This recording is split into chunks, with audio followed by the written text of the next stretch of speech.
ପ୍ରଦର୍ଶନ 2025 ମସିହା। 1951 ମସିହାରେ ଓଡ଼ିଶାର ତତ୍କାଳୀନ ରାଜଧାନୀ କଟକ ପ୍ରଥମେ ଆଦିବାସୀ ମେଳା ଆରମ୍ଭ ହୋଇଥିଲା। ପରେ 1954 ମସିହା ଭୁବନେଶ୍ୱରକୁ ସ୍ଥାନାନ୍ତରିତ କରିଥିଲା।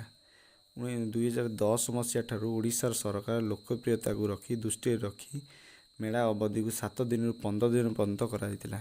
ଏହାର ଉଦ୍ଦେଶ୍ୟ ଥିଲା କି ଓଡ଼ିଶାର ଆଦିବାସୀ ସମ୍ପ୍ରଦାୟର ସମୃଦ୍ଧ ସାଂସ୍କୃତିକ, ଐତିହାସିକ ଏବଂ ପରମ୍ପରାକୁ ପାଳନ ଏବଂ ଉତ୍ସାହିତ କରିବା ଏହାର ପ୍ରଥମ ଉଦ୍ଦେଶ୍ୟ ହିଁ ଥିଲା।